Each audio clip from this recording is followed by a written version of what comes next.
서울고 동문 여러분 안녕하십니까? 우리 경제의 핏줄이라고 할 수 있는 금융 분야에도 변화와 혁신의 바람이 불고 있습니다. 새로운 IT 기술을 접목한 핀테크가 금융계의 판도를 금방이라도 바꿔놓을 태세입니다. 깨부채 각당, 오늘은 서울고 23회 동문으로 금융계의 검투사로 불리는 황영기 전 금융투자협회장을 모시고 금융계의 변화와 혁신에 대해 들어봅니다. 황 회장님 안녕하세요. 네, 안녕하십니까. 지난 2018년 1월에 금융투자협회장을 그만두신 후에는 공직을 맡고 있지 않은 것으로 알고 있는데 요즘은 어떻게 지내고 계십니까? 네, 법무법인 세종에 상임 고문으로 나가고 있고요. 네. 많은들 아시겠지만 법무법인 세종은 우리 15회 신영무 선배님하고 네. 28회 김두식 후배님이 81년인가 2년에 만든 회사인데 네. 저는 아직도 서울고등학교 신세를 지고 있는 거죠. 그러시군요. 예.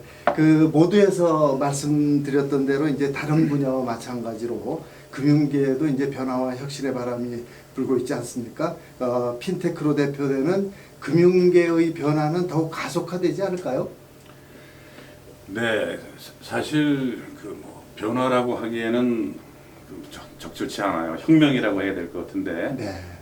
지난 10년간에 미국을 중심으로 엄청난 디지털 혁명이 일어났습니다. 네. 시가총액 톱 10이 거의 다 바뀌었을 정도고요.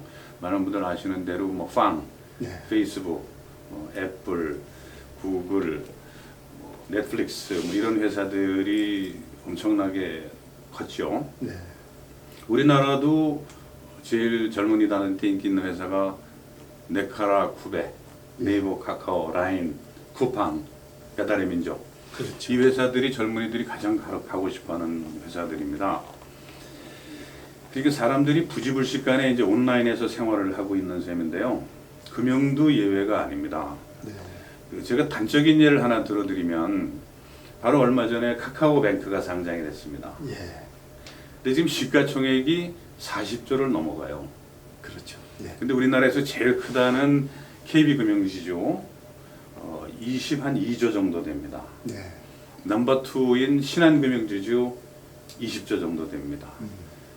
역사가 112년 된 우리 금융지주 시가총액 8조입니다. 네. 생긴 지가 얼마 되지도 않는 어린아이에 지나지 않는 카카오뱅크가 오랜 역사를 가지고 수만 명의 직원을 가지고 수천만 명의 고객을 가진 은행들을 일거에 시가총액에서 제꼈거든요. 그렇죠. 이건 가히 혁명이라고 밖에는 부를 수가 없는데 근데 이제 은행을 이렇게 보면 우리나라는 카카오가 은행을 하나 만들고 KT가 하나 만들고 토스가 이제 인터넷 뱅크를 만들고 그랬는데 미국은 상황이 좀 재밌습니다. 미국은 증권회사들이 만든 인터넷 뱅크가 있고요. 그 다음에 제너럴 모터스가 만든 엘리뱅크라고 자동차 회사가 만든 인터넷 뱅크가 있고요.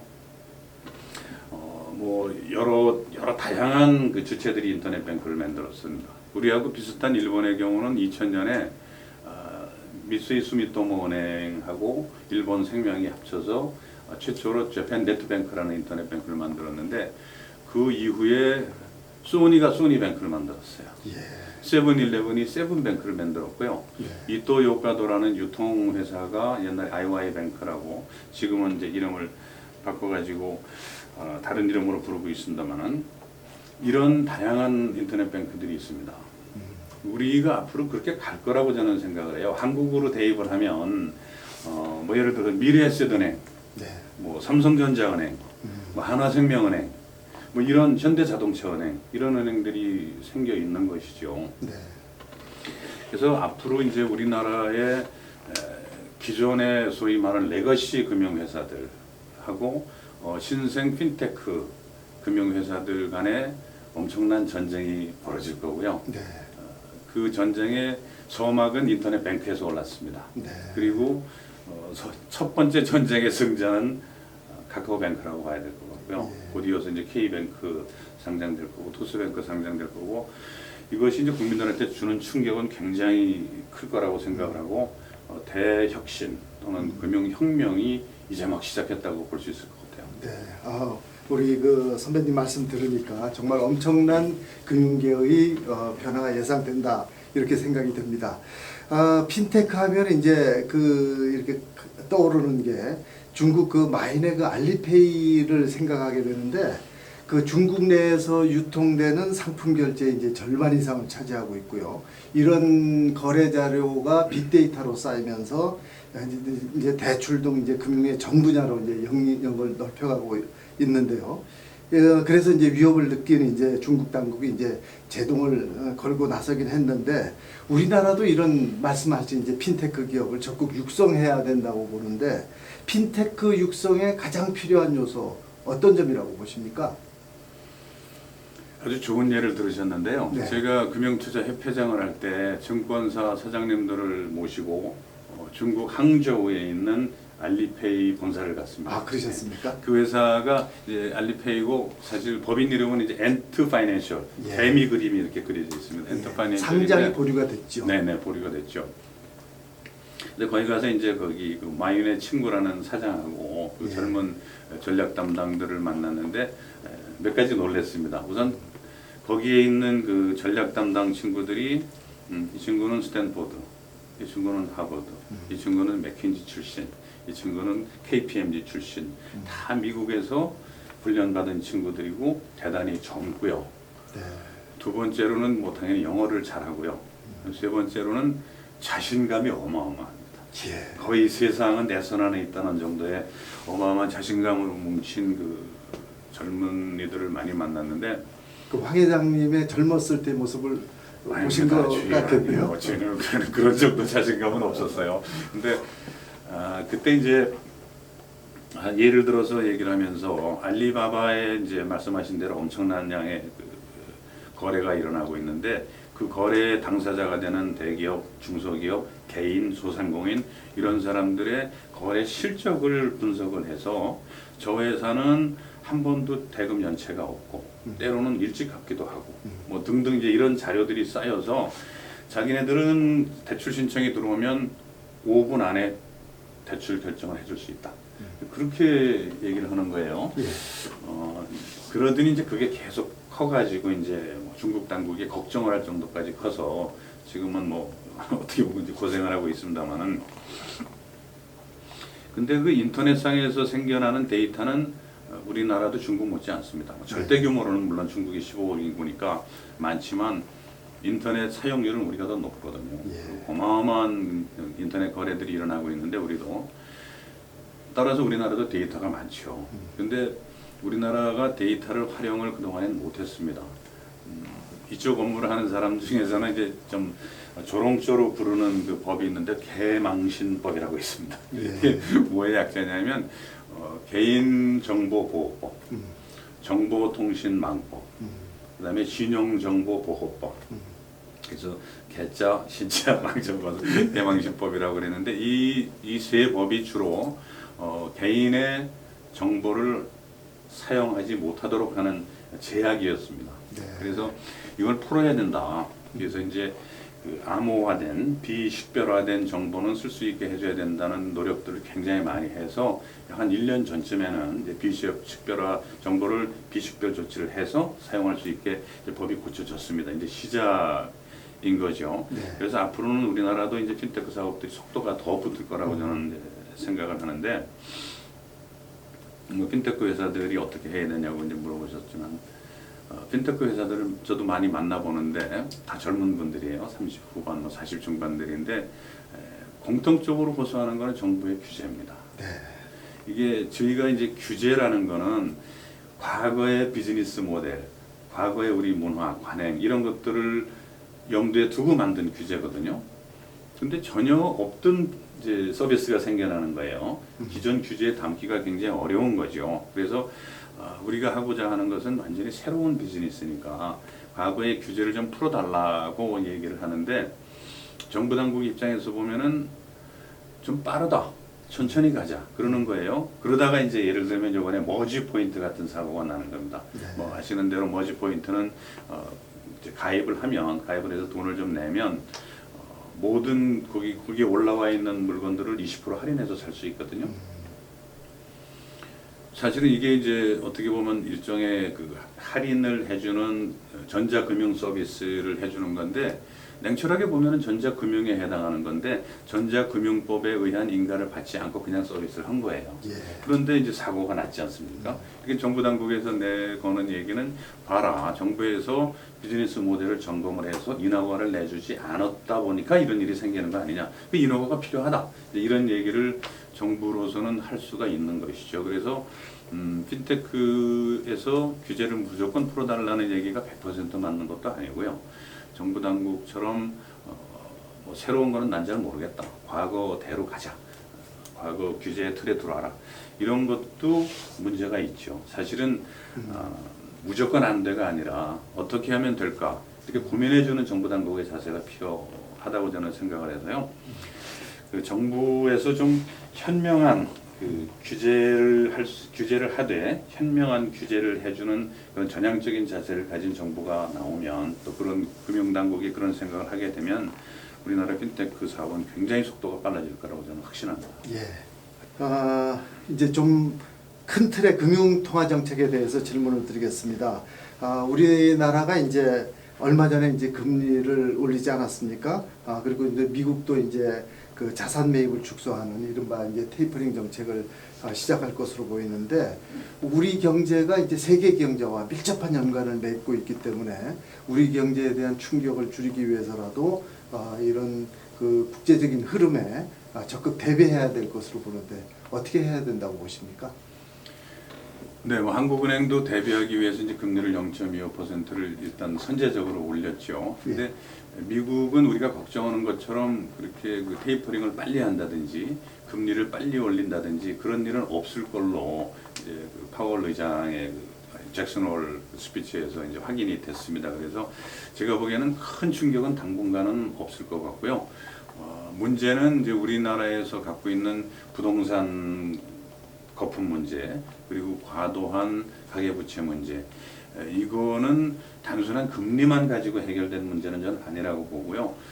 종합적인 그 대책이 있어야 될 텐데, 저는 솔직히 그 부동산 문제하고 가계부채 문제는 문제가 너무나도 커졌기 때문에 이 문제로부터 빠져나오는 데는 상당한 고통이 따를 거라고 저는 생각을 하고요. 이런 고통을 잘 넘어가려면 정말 실력 있는 정부, 그리고 국민의 신뢰를 받는 정부가 들어서서 정말 현명하게 고통으로부터 빠져나오지 않으면 정말 굉장히 큰 어려움을 겪을 가능성이 있다고 저는 생각하는 쪽입니다.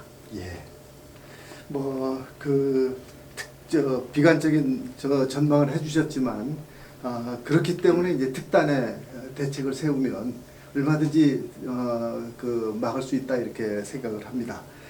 지금까지 이제 현재의 이제 금융 이슈 등에 관해서 이제 짚어봤습니다만은, 회장님의 이제 젊은 시절 얘기를 들어보도록 하겠습니다.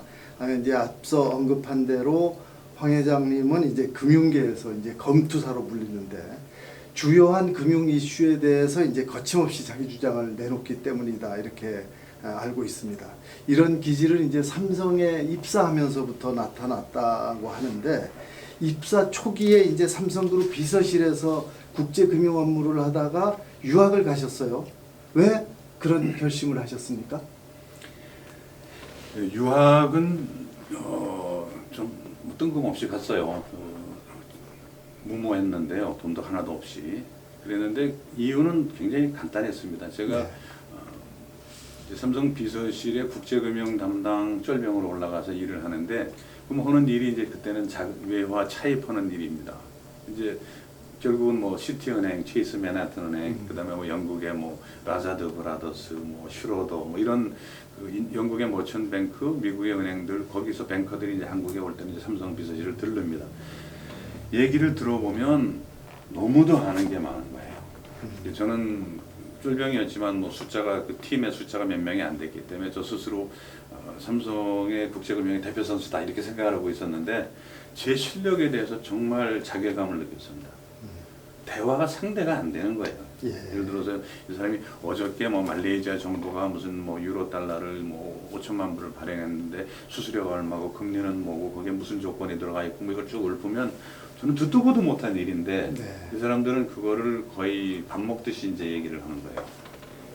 아 이래가지고는 내가 내 일을 제대로 할 수가 없겠다. 그래서 회사에다가 일을 잘하기 위해서 공부를 하러 가겠습니다. 이제 그랬죠. 예. 그때는 뭐 회사에서 유학 보내주거나 그런 제도가 없어서 할 수 없이 사표를 내고 얼마 안 되는 달랑달랑 퇴직금 들고 그리고 이제 영국으로 공부를 하러 갔다 왔죠.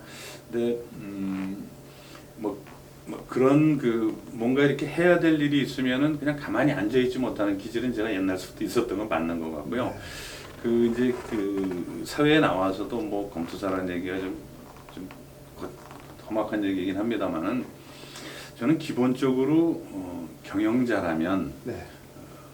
혁신을 이끄는 리더다 이렇게 생각합니다. 근데 이 말에 여러 가지 의미가 이제 함축되어 있는데요. 혁신이라는 거는 기존에 있던 방식대로 안 하는 거죠. 뭔가 예. 달리 하는 거죠. 달리 하다 보면 기득권층이라는 집단들을 만나게 됩니다. 뭐 선배든 후배든 뭐 A라는 부서와 B라는 부서든 간에 이 부서가 다르게 일을 하자. 그러면은 싫어하거든요. 충돌이 일어날 수밖에 없죠. 그러니까 기득권과 부딪혔을 때 그 기득권을 인정해주고 잘 넘어가면 착하고 나이스한 사람이고 예. 그 기득권을 바꾸자 이래서 바꿔야 되는 거 아니고 싸움을 하게 되면 이제 좀 시끄러운 사람이 되는 것이고요. 그게 이제 조금 싸움이 커져서 예를 들어서 정부 정책에 대해서 뭐 얘기를 한다든지 뭐 산업계의 어떤 패러다임을 바꾸자든지 이런 식으로 이제 싸움을 하게 되면은 남들이 보기에 이제 저거 싸움 크게 하네 어떻게 되나 보자. 그래서 마치 원형 경기장에 나가 있는 검투사 보듯이 예. 원놈이 죽나 보자 이렇게 보다 보니까 이제 그런 얘기들을 하시는 경우들이 생겨 있는데 저는 뭐 사실 검투사라는 말을 떠나서 경영자는 관리자가 아니다. 관리자는 기존에 있던 시스템을 그대로 따라서 잘 관리하는 사람이고 경영자는 혁신을 리드하는 사람이고 그렇기 때문에 경영자는 늘 뭔가를 바꾸려고 부단히 노력을 해야 되는 사람이고 그러다 보면 가끔은 기득권과 충돌하게 된다. 뭐 이런 생각을 갖고 있는 겁니다. 예. 그 많은 경영자들, 리더들이 좀 새겨들어야 될 말씀인 것 같습니다. 유학을 마치고 이제 외국계 은행에 근무하다가 1989년에 삼성그룹에 재입사하셔가지고는 승승장구의 길을 걸으셨어요. 그룹 비서실 이제 국제금융팀장으로 재입사한 뒤에 삼성전자 자금팀장, 그리고 삼성투자신탁운용사장, 삼성증권 사장 등을 거치셨는데 가장 기억나고 보람 있었던 때가 언제였습니까? 뭐 승승장구라는 말은 좀 어폐가 있는데 사실 아까 말씀드린 거하고 약간은 관련이 있습니다만은 제가 이제 외국 삼성에 있다가 나가서 이제 유학하고 외국은행 생활을 약 한 8년 정도 하고서 이제 돌아오다 보니까 삼성의 그 많은 일들이 제 눈에 들어오는 게 많았습니다. 이거 이렇게 하면 안 되는데, 이건 이렇게 바꿔야 되는데, 이런 식은 그런 얘기들을 별로 주저 없이 했죠. 외국에서는 이렇게 한다. 내가 보기엔 이런 방법이 낫다. 그런 소리들을 좀 했는데 그러다 보니까 이제 윗분들 보기에는 저놈하고 좀 신선한 생각을 갖고 있구나 해서 이쁘게 보신 것 같아요. 그래서 매년 뭐 승진 걱정 안 하고 뭐 잘 하고 있으면 또 승진시켜 주시고 그래서 그럭저럭 잘 나갔었는데 제가 이제 처음으로 사장을 맡게 된 게 1999년에 이제 대우가 워크아웃에 들어가면서 대우그룹이 무너질 때 우리 삼성 투신이 갖고 있던 대우체들이 있습니다. 대우 CP 대우체가 부실이 되면서 이제 그거를 급작스럽게 수습을 하느라고 이제 삼성 투신 사장으로 제가 투입이 돼서 이제 그거 수습하느라고 좀 고생을 하긴 했습니다만은 그걸 기반으로 해서 사실 삼성 투신 지금 삼성 자산운용의 ETF를 그때 시작을 했습니다. 그게 지금 이제 굉장히 많이 커서 저 나름 보람으로 생각을 하고 있고요. 삼성증권 사장 때는 사실 과거 증권회사들이 주식 매매 영업에 이제 치중을 하고 있었는데 제가 가서 주식 매매 영업은 줄이고 자산관리업 중심으로 예. 비즈니스 모델을 바꾸자고 해서 그 모델이 비교적 잘 장착이 돼서 증권회사 중에서는 자산관리업으로는 삼성증권이 잘하고 있다는 소리를 듣고요. 그리고 제일 보람 있는 건 뭐니 해도 후임 삼성증권 사장의 우리 윤영암 회장을 모신 겁니다. 아, 그렇습니까? 예. 아, 지금은 이제 고인이 되신 이제 이건희 회장님의 통역을 담당한 것으로 알고 있습니다. 아, 가까이서 지켜본 이건희 회장님은 어떤 분인가요? 혹시 두 분 사이에 일화가 있다면 좀 들려주시죠. 예, 뭐 해외 나가실 때 이제 제가 영어 통역 담당으로 이제 국제금융팀장 일을 하면서 이제 영어 통역으로 좀 모시고 자주 다녀서 뭐 이런 소소한 일화들은 참 많습니다만은 돌아가시고 나니까 사실 저는 더 많이 그립네요. 그 굉장히 무뚝뚝하시고 말이 별로 없는 분이고 그런데 이분은 그냥 경영자를 넘어서 사실 경세가입니다. 네. 개인적으로는 굉장히 불행하셨어요. 회사 잘 나갈 때도 잘 나간다는 생각 안 하고 10년 후에는 회사 망하지 않을까 뭐 등에 식은땀이 난다 뭐 이런 얘기도 하시고 자기가 원하는 그 회사의 수준과 현재 수준이 너무 차이가 나니까 그거를 참 안타깝게 얘기도 많이 하시고 또 야단을 쳐놓고 또 미안해가지고 따로 또 불러서 뭐 다른 또 개인적인 얘기도 하시고 그러면서 결국 마음속에 있었던 거는 뭐냐 하면 그 삼성이라는 회사가 세계적인 회사가 되었으면 좋겠다. 대한민국에서 1등 나 별로 관심 없다. 이익 많이 내는 거 별로 관심 없다. 세계적으로 그냥 인류 회사라는 소리를 들었으면 좋겠다. 그러나 굉장히 그 편집광적인 그런 절박함을 갖고 계셨고 네. 그런 것들이 갑자기 이제 신경영 선언으로 나타난 거죠. 근데 제가 이렇게 보면 신경영을 93년에 이제 해 놓으셨는데 그 신경영이 갑자기 삼성을 변화시킨 게 아니라 꾸준히 변화하다가 IMF를 맞으면서 나라 전체가 위기에 빠지고 그룹이 위기에 빠지면서 신경영이 파워를 발휘하면서 삼성이 그때 도약을 하기 시작했다고 저는 생각합니다. 그러니까 회장이 이렇게 5년, 10년 후를 내다보는 그런 그 선견지명이라든지 변화에 대한 갈망, 세계 1등이 되겠다는 그런 강력한 의지 이런 것들이 없었으면 IMF를 저렇게 기회로 반전시키기는 어려웠을 거라고 생각을 하고요. 뭐 개인적인 뭐 일화들은 뭐 여러 가지가 있지만 뭐 딱히 얘기하기는 좀 그렇고 저는 뭐 지금 이건희 회장이 계셨으면은 또 다시 삼성과 우리나라 기업에 아주 매서운 죽비를 내리지 않을까 저는 그렇게 생각을 하고 있습니다. 그 서울고 후배들 중에서도 이제 금융인의 길을 걷고 있는 후배들이 많이 있지 않습니까? 금융인이 갖추어야 할 덕목이라면 무엇을 꼽을 수 있겠습니까? 금융인의 덕목은 뭐지? 과거에는요, 그 금융인 그러면은 양복 입고 넥타이 매고 정직하고 반듯하고 깔끔해 보여야 되고 이제 그런 게 금융인의 덕목이었죠. 앞으로의 금융인은 좀 다를 거라고 저는 생각합니다. 우선 아까 이제 모두에 말씀드린 것처럼 많은 금융은 디지털로 넘어갑니다. 그래서 이제 소위 트랜잭션에 해당하는 부분, 예를 들어서 예금을 하고 뭐 대출을 하고 송금을 하고 외환 환전을 하고 이런 일들은 거의 온라인에서 다 이루어질 겁니다. 네. 그러니까 이제 은행이나 증권이나 뭐 인베스트먼트 뱅킹이나 뭐 트레이딩이나 파생 상품을 뭐 만들고 운영한다든지 이런 것들은 금방 그 AI가 못하겠지만 상당히 많은 그 트랜잭션에 관한 부분은 온라인으로 될 겁니다. 그래서 이제 이쪽 인베스트먼트 뱅킹 쪽으로 가겠다는 사람들은 그 길을 걸어도 되고 그거는 뭐 굉장히 그 크리에이티브한 아이디어들이 있어야 되지만 사실 앞으로의 금융업은 디지털업이 될 거라고 저는 생각합니다. 그래서 진짜 수학을 잘하고 과학을 잘하고 컴퓨터를 잘하고 하는 사람들이 금융업에 진출을 하게 되지 않을까. 옛날처럼 성실하고 반듯한 사람이 금융의 리더가 되는 것보다는 금융 디지털 마인드를 가진 사람이 금융의 그 리더가 되지 않을까 그런 생각을 해서 우리 후배님들 금융권에 진출을 하시려면 사실 성실 정직한 건 항상 가져야 되는 덕목입니다만은 거기에 더해서 역시 디지털 그 리터러시라 할까요? 디지털 능력을 탄탄하게 갖추는 것이 절대 필요하다고 저는 생각합니다. 예, 좋은 아주 충고의 말씀을 해주셨고요. 회장님께 이제 서울고 얘기를 여쭤보도록 하겠습니다. 회장님에게 있어서 서울고는 어떤 존재입니까?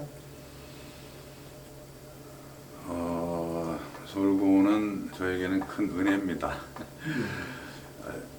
제가 이렇게 얌전한 성격은 못 돼서 사회에 나와서도 뭐 이러쿵저러쿵 그 충돌도 많았고 뭐 여러 가지 다양한 일을 많이 했는데 그때마다 일단 서울고등학교를 나왔다 그러면 한 수가 아니라 서너 수는 일단 적어줍니다. 그리고 우리 훌륭하신 선배님들, 우리 깨부치 각당 다녀가셨던 훌륭하신 선배님들이 만들어 놓은 서울고의 이미지예요.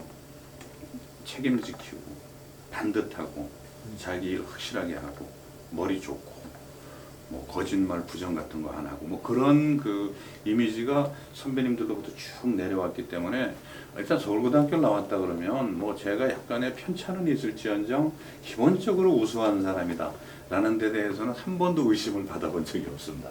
뭐 어마어마한 그 은혜지요. 그리고 서울고등학교에 이제 소위 뭐 교훈이라는 이제 깨끗하자 부지런하자 책임지키자 언제 어디서나 없어서는 안 될 사람이 되자 이제 이런 것들이 부지불식간에 머릿속에 박혀 있어요. 그게 저를 여기까지 이끌어줬다고 생각을 하고요. 그거는 뭐 학교로부터 받은 커다란 은혜라고 생각합니다. 예. 이제 끝으로 이제 후배들이 이제 어떤 자세로 인생을 살아야 할지 귀감이 될 만한 말씀을 해주시는 것으로 대담을 마치겠습니다. 예, 뭐 제가 그런 자격이 있는지 잘 모르겠습니다. 하여튼 그 자리가 마련이 돼서 제가 한두 가지 말씀을 드린다고 하면 우선 세상에 혼자 잘난 사람은 없습니다. 주변 사람들하고 돕고 소통을 하고 이렇게 살게 마련인데 그 중에서도 동문 선후배와의 인연은 정말 귀중한 것입니다. 지금 서울고는 시험 본 세대하고 평준화 세대가 같이 공존하는 가장 모범적인 동창회를 갖고 있는 그런 학교입니다. 첫 번째로는 선배를 존경하고 후배를 사랑하는 그런 아름다운 전통을 계속 이어가 주실 것을 제가 첫 번째로 부탁을 드리고 싶고요. 두 번째는 변화의 주도자가 되달라는 그런 말씀을 드리고 싶습니다. 세상이 엄청나게 변하고 있습니다. 네. 제가 지금 알고 있는 지식 중에 아마 90%는 최근 1년 이내에 배운 지식이라고 저는 생각을 합니다.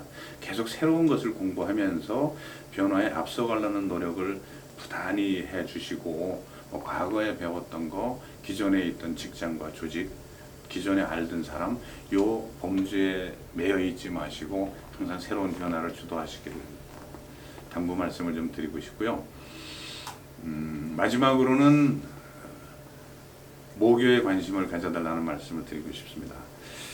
사실 지난 20여 년 동안에 대한민국의 공교육은 그 한계를 드러냈습니다. 우리 서울고가 동문들의 노력으로 간신히 명문고등학교의 그 모습을 유지하고 있습니다만은 앞으로의 명문고등학교는 뭐 소위 말하는 스카이, 인류대학의 많은 합격생을 내는 학교가 아니라 시대의 흐름을 앞서가는 창의적인 인재를 많이 길러내는 학교가 될 것이라고 저는 생각을 합니다. 그게 앞으로 이제 미래의 명문학교라고 저는 생각을 합니다. 그런데 학교 자체로서는 교육청의 틀을 벗어나기가 어렵습니다. 공립학교이기 때문에. 공교육 틀 안에 있는 학교를 동문들의 힘으로 어디까지 바꿀 수 있는가? 이거는 사실 대한민국의 엄청난 실험입니다. 뭐 공개적으로 이런 얘기를 하기는 좀 뭐합니다만은 제가 옛날에 그 학교 발전 기금을 모으면서 주위 사람들한테는 그랬습니다. 나라가 망친 교육 동창회가 바로 잡자 제가 얘기했습니다. 근데 동창회가 아니고는 이 대한민국의 이 공교육을 뛰어넘을 수가 없습니다. 그래서 정말 새로운 명문을 동창회가 만들었다는 소리를 저는 듣고 싶고요. 저도 거기에 기여를 하고 싶고요. 우리 후배님들도 그런 학교에 대한 애정을 계속 가지시고 학교 발전을 위해서 노력을 해주시면 우리 동창회의 힘으로 선배들의 힘으로 미국, 영국의 명문 사립학교를 능가하는 서울고등학교를 만들 수 있지 않을까 그런 꿈을 꿔봅니다. 여러분도 같이 꿔주시면 좋겠습니다. 예, 정말 좋은 말씀 잘 들었습니다. 오늘은 23회 황영기 회장을 모시고 금융계의 변화와 혁신에 대해 들어봤습니다. 금융계의 검투사 황영기 회장이 또 다른 혁신의 칼을 언제 어디서 뽑을지 기대하고 지켜보도록 하겠습니다. 오늘 말씀 잘 들었습니다. 네, 감사합니다.